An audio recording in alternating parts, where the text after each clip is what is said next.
Praise Lord. ദൈവനാമത്തിൻ്റെ മഹത്വം ഉണ്ടാകട്ടെ. എന്നെ കേൾക്കുന്ന എല്ലാ പ്രിയപ്പെട്ടവർക്കും വേഗം വരുന്ന കർത്താവായ യേശുക്രിസ്തുവിൻ്റെ നാമത്തിൽ ഞാൻ എൻ്റെ സ്നേഹവന്ദനങ്ങളെ അറിയിക്കുന്നു. എല്ലാവരും സ്വസ്ഥതയോടെയും സമാധാനത്തോടെയും ഇരിക്കുന്നുവെന്ന് ഞാൻ വിശ്വസിക്കട്ടെ. അല്പം നേരത്തെ ചിന്തയ്ക്കായിട്ട് നമുക്ക് വളരെ സുപരിചിതമായിട്ടുള്ള ഒരു വേദഭാഗം, ഫിലിപ്പിയർ 4 അധ്യായം 4 മുതൽ 7 വരെ. Philippians chapter 4 versus 47. കർത്താവിൽ എപ്പോഴും സന്തോഷിപ്പീൻ എന്ന് ഞാൻ പിന്നെയും പറയുന്നു. നിങ്ങളുടെ സൗമ്യത സകല മനുഷ്യരും അറിയട്ടെ. കർത്താവ് വരുവാൻ അടുത്തിരിക്കുന്നു. ഒന്നിനെക്കുറിച്ചും വിചാരപ്പെടരുത്. എല്ലാവരിലും പ്രാർത്ഥനയാലും അപേക്ഷയാലും നിങ്ങളുടെ ആവശ്യങ്ങൾ സ്തോത്രത്തോടുകൂടി ദൈവത്തോട് അറിയിക്കത്രേ വേണ്ടത്. എന്നാൽ സകല ബുദ്ധിയെയും കവിയുന്ന ദൈവസമാധാനം നിങ്ങളുടെ ഹൃദയങ്ങളെയും നിലവുകളെയും ക്രിസ്തു യേശുവിങ്കൽ കാക്കും. Praise the Lord. ഹല്ലേലൂയ. ഞാൻ പലപ്പോഴും ഡിഫിക്കൽട്ടായിട്ടുള്ള സാഹചര്യങ്ങളിൽ കൂടി കടന്നു പോകുമ്പോൾ ഞാൻ കർത്താവിനോട് ചോദിച്ചിട്ടുണ്ട്, കർത്താവേ, ഇതെന്ന് അവസാനിക്കും? നമ്മളൊക്കെ അപ്പം ഫോക്കസ് ചെയ്യുന്നത് അതിനെ എങ്ങനെ ഓവർകം ചെയ്യാം, അല്ലെങ്കിൽ ഇതിൽ നിന്ന് എങ്ങനെ ഒന്ന് രക്ഷപ്പെടാമെന്ന പ്രതികൂലത്തിൽ നിന്ന്, അല്ലേ? പക്ഷേ ഞാൻ ഇപ്പം ഓർക്കും, പണ്ടൊക്കെ I barely think about what God might be teaching me through that experience. ഇന്നിപ്പം എൻ്റെ മക്കളോടാണെങ്കിലും ഞാൻ അടുത്തിടപഴകുന്ന ആരോടാണെങ്കിലും ഏതെങ്കിലും ഒരു അനുഭവത്തിൽ സമാധാനം നഷ്ടപ്പെട്ടവർ ഇരിക്കുന്നതിനെക്കുറിച്ച് എന്നോട് ഷെയർ ചെയ്യുമ്പോൾ ഞാൻ പറയും, നിങ്ങളൊന്ന് ചിന്തിച്ചേ, എന്തെങ്കിലും കർത്താവിന് പറയാനുണ്ട്. ഒന്ന് ആലോചിച്ച് നോക്കിയാൽ, കർത്താവിനോടൊന്ന് ചോദിച്ചേ, കർത്താവേ, നീ എന്നെ എന്താ പഠിപ്പിക്കാൻ ഉദ്ദേശിക്കുന്നതെന്ന്. കർത്താവ് തീർച്ചയായിട്ടും അപ്പം നമ്മെ ചിലത് പഠിപ്പിക്കും. I am certainly not thinking about how he might be using me to witness to others. Paulose ഒരു കംപ്ലീറ്റ്ലി നമുക്കറിയാം ഒരു ഡിഫറെൻറ്റ് വേവ് ലെങ്ത് ഉള്ള ഒരു വ്യക്തിയാണ്, അല്ലേ? ഫിലിപ്പയിലെ ചേർച്ചിന് വേണ്ടി താൻ എഴുതുമ്പോൾ, ഹല്ലേലൂയ, താൻ റോമൻ ഇംപ്രസ്മെൻറ്റ് അതിൻ്റെ ആ കോണ്ടെക്സ്റ്റ് എടുത്ത് പറയുന്നുണ്ട്. അത് നമുക്ക് 1 അധ്യായം 12-13 വാക്യത്തിൽ നോക്കിയാൽ കാണാം. ഫിലിപ്പിയ ലേഖനം 1 അധ്യായം 12-13. സഹോദരന്മാരെ, എനിക്ക് ഭവിച്ചത് സുവിശേഷത്തിൻ്റെ അഭിവൃദ്ധിക്ക് കാരണമായി തീർന്നുവെന്ന് നിങ്ങൾ അറിയുവാൻ ഞാൻ ആഗ്രഹിക്കുന്നു. എൻ്റെ ബന്ധനങ്ങൾ ക്രിസ്തു നിമിത്തമാകുന്നുവെന്ന് അകമ്പടി പട്ടാളക്കാർ ഒക്കെയും ശേഷം എല്ലാവർക്കും തെളിവായി വരികയും ചെയ്തു എന്ന് പറഞ്ഞ് ഞാൻ ആ സെൻറ്റൻസ് അങ്ങ് അവസാനിപ്പിക്കുക. 14 ഞാൻ കണ്ടിന്യൂസ് ആയിട്ട് പോകുന്നില്ല. Praise God. പൗലോസ് അങ്ങ് സഹിക്കുമല്ലായിരുന്നു. കാരണം അതിനകത്തൂടെ താൻ കടന്നുപോയപ്പോൾ ആ എക്സ്പീരിയൻസ് യേശു കർത്താവിൻ്റെ ഒരു സാക്ഷിയായിത്തീരുന്നതിന് തന്നെ ഉപയോഗിക്കപ്പെടുവാൻ ഇടയായി. ഹല്ലേലൂയ. അവനെ പിടിച്ചവരൊക്കെ ചിലപ്പോൾ അതിശയിച്ചു പോയി കാണും. എങ്ങനെ ഒരു പേഴ്സൺ ഇങ്ങനെയൊക്കെയുള്ള കഷ്ടങ്ങൾ സഹിപ്പാൻ തക്കോണം ഒരുക്കമാണെന്ന് പറയുന്നത്? What makes this message worth imprisonment? പൗലോസിൻ്റെ സാഹചര്യങ്ങളൊക്കെ ഞാൻ പറയട്ടെ, ഒരിക്കലും വലിയ ഓളങ്ങളൊന്നും സൃഷ്ടിച്ചില്ല. പക്ഷേ അതിൽ കൂടിയൊക്കെയും താൻ പലതും സാക്ഷ്യമായി പുറത്തു കൊണ്ടുവന്നു. അവൻ്റെ ആ സഹനം, ഹല്ലേലൂയ. ഫിലിപ്പിയ ലേഖനം 1:14 നമ്മൾ വായിക്കുമ്പോൾ, ഫിലിപ്പിയൻസ് ചാപ്റ്റർ 1 വേഴ്സ് 14 ഇങ്ങനെ പറയുന്നു, സഹോദരന്മാർ മിക്ക പേരും എൻ്റെ ബന്ധനങ്ങളാൽ കർത്താവിൽ ധൈര്യം പൂണ്ട് ദൈവത്തിൻ്റെ വചനം ഭയം കൂടാതെ പ്രസ്താവിപ്പാൻ അധികം തുനിയുകയും ചെയ്തിരിക്കുന്നു. കണ്ടില്ലേ, ഒരാളിവിടെ കഷ്ടം അനുഭവിക്കുന്നു, ഒരാളിവിടെ ബന്ധനത്തിൽ കിടക്കുന്നു, ഒരാൾ സമാധാനം നഷ്ടപ്പെട്ട അവസ്ഥയാണെന്ന് മറ്റുള്ളവർക്ക് തോന്നുന്ന സമയത്ത് പോലും മറ്റുള്ളവർക്ക് കർത്താവിൽ ധൈര്യം പ്രാപിപ്പാൻ തക്കോണം അത് ഇടയാക്കി. ദൈവത്തിൻ്റെ വചനം, ഹല്ലേലൂയ, ഒട്ടും ഭയം കൂടാതെ മറ്റുള്ളവരോട് പറയുവാനും അത് ഇടയാക്കി. എത്ര അതിശയമായിരിക്കുന്നു, അല്ലേ? Praise God. ഡിഫിക്കൽട്ടായിട്ട് അല്ലെ അൺസേർട്ടനായിട്ടുള്ള സമയങ്ങളിൽ ജോയ് കൊണ്ട് നിറഞ്ഞിരിക്കുക എന്ന് പറഞ്ഞാൽ, ആനന്ദം കൊണ്ട് നിറഞ്ഞിരിക്കുക എന്ന് പറഞ്ഞാൽ അതത്ര എളുപ്പമുള്ള കാര്യമൊന്നുമല്ല. Praise God. എല്ലാം വേറെ വഴിയാണ് പോകുന്നതെന്ന് തോന്നുമ്പോഴും, പ്രൈസ് ഗോഡ്, ഞാൻ പറയട്ടെ, മറ്റുള്ളവരിൽ നിന്നൊന്നും നാം അധികമൊന്നും പ്രതീക്ഷിക്കേണ്ട. Praise God. നമ്മളെ ചിലപ്പോൾ ദൈവം ഒറ്റയ്ക്കാക്കുന്നത് നമ്മളെ ഒന്ന് റിഫൈൻ ചെയ്യാനാണ്. നമ്മളെ ഒന്ന് റിഫൈൻ ചെയ്തിട്ട് വേണ്ടേ നമ്മളെ ഒന്ന് യൂസ് ചെയ്യാൻ. Praise God, hallelujah.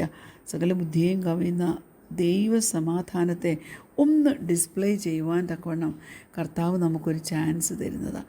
അതുകൊണ്ട് ഡിഫിക്കൽട്ട് സിറ്റുവേഷനിലൂടെ കടന്നു പോകുന്ന ആരെങ്കിലും എന്നെ കേൾക്കുന്നുണ്ടെങ്കിൽ ഞാനിന്ന് നിങ്ങളോട് പറയട്ടെ, ഒരിക്കലും ഹല്ലേലൂയ അത് ദോഷത്തിനായിട്ട് തീരത്തില്ല. ഇപ്പോൾ നിങ്ങളുടെ മനസ്സിൽ കർത്താവ് ഇത് തിന്മയായി ഭവിക്കുമെന്ന് വിചാരിച്ചാലും ദൈവത്തിലെ ഒരിക്കലും അത് തിന്മയ്ക്കായിട്ട് തീരത്തില്ല. റോമാലേഖനം 15-ാം അധ്യായം അതിൻ്റെ 13-ാം വാക്യം ഇങ്ങനെ പറയുന്നു: എന്നാൽ പ്രത്യാശ നൽകുന്ന ദൈവം പരിശുദ്ധാത്മാവിൻ്റെ ശക്തിയാൽ നിങ്ങൾ പ്രത്യാശയിൽ സമൃദ്ധിയുള്ളവരായി വിശ്വസിക്കുന്നവരുടെ സകല സന്തോഷവും സമാധാനവും കൊണ്ട് നിങ്ങളെ നിറയ്ക്കുമാറാകട്ടെ. Praise God, hallelujah. നമുക്ക് കൈകാര്യം ചെയ്യാൻ പറ്റുന്നതിലധികമായി ഒന്നും, ദൈവമക്കളെ ഞാൻ ഒന്നുകൂടെ സ്ട്രെസ് ചെയ്ത് പറയട്ടെ, നമുക്ക് കൈകാര്യം ചെയ്യുവാൻ കഴിയുന്നതിനപ്പുറമായി ഒന്നും നമ്മുടെ ദൈവം നമുക്ക് തരത്തില്ല. Praise God, hallelujah. അതുകൊണ്ട് നമ്മുടെ മുമ്പിൽ പ്രയാസമുള്ള ഘട്ടങ്ങൾ വരുമ്പോൾ താണു പോകരുത്, വീണു പോകരുത്, തല കുനിച്ചു പോകരുത്, മുഖം മുറച്ചു കളയരുത്, പിറുപിറുക്കരുത്. Praise God. നമ്മുടെ ബലഹീനതകളൊക്കെ നമ്മുടെ ദൈവത്തിന് നല്ലവണ്ണം അറിയാം. Hallelujah. And he knows when we can't measure up to a challenge. നല്ലവണ്ണം മനസ്സിലാക്കുന്നുണ്ട്. നമ്മുടെ കൂടെ താമസിക്കുന്നവർക്ക് പോലും അത് മനസ്സിലാക്കാൻ പറ്റത്തില്ല.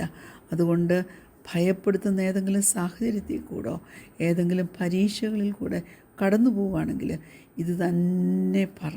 Praise God. നമുക്കൊറ്റയ്ക്ക് ഈ സിറ്റുവേഷൻ ഹാൻഡിൽ ചെയ്യാൻ പറ്റത്തില്ല, പക്ഷേ വലിയവനായ ദൈവം നമ്മുടെ കൂടെയുണ്ട്. Praise God. സങ്കീർത്തനക്കാരൻ പലവിധമായിട്ടുള്ള സാഹചര്യങ്ങൾ ഹല്ലേലൂയ തൻ്റെ ജീവിതത്തിൽ അനുഭവിച്ചതിനെക്കുറിച്ച് പറയുന്നത്, താൻ സ്ട്രഗിൾ ചെയ്യുന്നത് നമുക്ക് തിരുവചനത്തിൽ കാണാവുന്നതാണ്. സങ്കീർത്തനം 66-ന്റെ 10, 11, 12 വാക്യങ്ങൾ ഒന്ന് ശ്രദ്ധിച്ചാട്ട് ദൈവമക്കളെ. ദൈവമേ, നീ ഞങ്ങളെ പരിശോധിച്ചിരിക്കുന്നു. വെള്ളി ഊതിക്കഴിക്കും പോലെ നീ ഞങ്ങളെ ഊതിക്കഴിച്ചിരിക്കുന്നു. നീ ഞങ്ങളെ വലയിൽ അകപ്പെടുത്തി ഞങ്ങളുടെ മുതുകത്ത് ഒരു വലിയ ഭാരം വെച്ചിരിക്കുന്നു. നീ മനുഷ്യരെ ഞങ്ങളുടെ തലമേൽ കയറി ഓടിക്കുമാറാക്കി. ഞങ്ങൾ തീയിലും വെള്ളത്തിലും കൂടെ കടക്കേണ്ടി വന്നു, എങ്കിലും നീ ഞങ്ങളെ സമൃദ്ധിയിലേക്ക് കൊണ്ടുവന്നിരിക്കുന്നു. Praise God. ഇസ്രായേൽ ഹല്ലേലൂയ പലപ്പോഴും സാഹചര്യങ്ങളെ നല്ലതായിട്ട് ഹാൻഡിൽ ചെയ്യാൻ കഴിയാതെ ആയിപ്പോയിട്ടുണ്ട്. ഇസ്രായേലിൻ്റെ ചരിത്രം നമ്മൾ നോക്കുകയാണെങ്കിൽ ദൈവത്താൽ തിരഞ്ഞെടുക്കപ്പെട്ട ഒരു രാഷ്ട്രമാണ് അല്ലേ? പക്ഷേ അവർ പല പ്രാവശ്യം ദൈവത്തോട് മത്സരിച്ചു അല്ലേ? വീണ്ടും വീണ്ടും മത്സരം വരുമ്പോൾ യഹോവയ്ക്ക് അനിഷ്ടമായുള്ളത് അവർ ചെയ്യുമ്പോൾ അവരെ ശത്രുവിന് ഏൽപ്പിച്ചു കൊടുക്കും അല്ലേ? Praise God, hallelujah. അങ്ങനെ ശത്രുവിനകത്ത് അകപ്പെട്ട് കഴിയുമ്പോൾ അവർ ദൈവത്തോട് നിലവിളിക്കും. ദൈവം രക്ഷകനെ അയക്കും. ഡെലിവറൻസിന് വേണ്ടിയുള്ള അവരുടെ കരച്ചിൽ അവൻ കേൾക്കും. അവരെ പുറത്തു കൊണ്ടുവരും. Praise God. എന്നാൽ അവരെ വിശ്വസിക്കാതെ അവരെ സസ്റ്റെയിൻ ചെയ്യാൻ അന്യദേവന്മാർക്ക് കഴിയുമെന്ന് ഒക്കെ അവർ വിശ്വസിക്കാൻ തുടങ്ങിയപ്പോൾ പ്രൈസ് ഗോഡ്, ഹല്ലേലൂയ, തോന്നുന്നുണ്ടോ അവർ രക്ഷപ്പെടുമെന്ന്? ഹല്ലേലൂയ. ഓർത്തുകൊള്ളണം കുഞ്ഞെ, നമുക്ക് കൈകാര്യം ചെയ്യാൻ പറ്റുന്നതിലധികമായി ദൈവം നമുക്ക് തരത്തില്ല. ഹല്ലേലൂയ. അവൻ നമുക്ക് ഉറവിടമാണ്. എന്തിൻ്റെയാണെന്ന് കംഫർട്ടിൻ്റെ ഉറവിടമാണ്, ആശ്വാസം തരുന്ന ദൈവമാണ്. അതുകൊണ്ട് ഓരോ സാഹചര്യങ്ങളെയും കുഞ്ഞ് നിനക്ക് ഹാൻഡിൽ ചെയ്യാൻ കഴിയുമ്പോൾ നീ നിന്നിൽ ആശ്രയിക്കരുത്. നമുക്ക് ആ കഴിവ് തരുന്നത്, നമുക്കത് വഹിപ്പാൻ തരുന്നത്, ഹല്ലേലൂയ, സഹിപ്പാൻ തരുന്നത്, ആ കഴിവുകളെല്ലാം നമുക്ക് തരുന്നത് സ്വർഗത്തിലെ നമ്മുടെ ദൈവമാണ്. Praise God. നമ്മുടെ ട്രയൽസ് നമുക്ക് പ്രത്യാശ തരും. ഹല്ലേലൂയ. സങ്കീർത്തനം 66-ന്റെ 10-ാം വാക്യം നോക്കുമ്പോൾ സാം 66:10 ഇങ്ങനെ പറയുന്നുണ്ട്: ദൈവമേ, നീ ഞങ്ങളെ പരിശോധിച്ചിരിക്കുന്നു. വെള്ളി ഊതി കഴിക്കും പോലെ നീ ഞങ്ങളെ ഊതി കഴിച്ചിരിക്കുന്നു. Tried as silver is tried. അതിനെന്ത് ചെയ്തു? പ്യൂരിഫൈഡ് ബൈ ഫയർ, തീ കൊണ്ട് അല്ലേ? തീയിലും വെള്ളത്തിൽ കൂടെയും കടന്നു പോകേണ്ടി വന്നാലും അല്ലേ, അതൊരു പ്രോസസ്സാണ്. ആ പ്രോസസ്സിൽ കൂടെ നമ്മൾ കടന്നു പോകുമ്പോഴാണ് നാം ഫുള്ളി അവൻ്റെ മുമ്പിൽ ഡിവോട്ടഡായിട്ട് തീരുന്നത്. പക്ഷെങ്കിൽ അവൻ നമ്മളെ സമൃദ്ധിയിലേക്ക് കൊണ്ടുവരും. 66:12 അതാ പറയുന്നത്. എങ്കിലും അല്ലെങ്കിൽ ഇന്ന് രാവിലെ കാലം ഒന്ന് ആശ്വസിക്കാമോ? എങ്കിലും അവൻ നമ്മെ സമൃദ്ധിയിലേക്ക് കൊണ്ടുവരും. ഹല്ലേലൂയ. ആ നല്ല ദൈവത്തിന് നന്ദി പറഞ്ഞുകൊണ്ട് നമുക്ക് കണ്ണുകളടയ്ക്കാൻ പ്രാർത്ഥിക്കാം. ഞങ്ങളെ സ്നേഹിക്കുന്ന ഞങ്ങളുടെ നല്ല ദൈവമേ, സ്വർഗീയ പിതാവേ, നല്ല സമയത്തിനായിട്ട് ഞങ്ങൾ നിന്നെ സ്തുതിക്കുന്നു, സ്തോത്രം ചെയ്യുന്നു. മനുഷ്യർ ഞങ്ങളുടെ തലമേൽ കയറി ഓടുമാറായി പോകുന്നത് പോലെ കർത്താവെ, ഞങ്ങൾ ഞെരിഞ്ഞമരുന്നത് പോലെ ചില സാഹചര്യങ്ങളിൽ കൂടി കർത്താവെ ഞങ്ങൾക്ക് വഹിക്കാൻ പറ്റാത്ത അവസ്ഥകളിൽ കൂടി പോകുമ്പോൾ കർത്താവെ, ഞങ്ങളുടെ ഹൃദയത്തിൽ ഒരു ഉറപ്പ് പ്രാപിപ്പാൻ ഞങ്ങൾക്ക് സഹിക്കാൻ കഴിയുന്നതിലപ്പുറമായി ഞങ്ങളുടെ കർത്താവ് ഒരു പരീക്ഷ നേരിടാൻ സമ്മതിക്കില്ല എന്ന് ഉറപ്പോടെ വിളിച്ചു പറഞ്ഞ് സാത്താൻ്റെ എല്ലാ തന്ത്രങ്ങളുമേലും ജയമെടുത്തുകൊണ്ട് അവൻ്റെ തന്ത്രങ്ങളെ പരാജയപ്പെടുത്തിക്കൊണ്ട് ദൈവസന്നിധി താഴ്മയുള്ളവരായിരിക്കാൻ ഞങ്ങളെ സഹായിക്കണം. പ്രാർത്ഥന ഘടനയിൽ സ്തോത്രം യേശുവിൻ്റെ നാമത്തിൽ തന്നെ. ആമേൻ.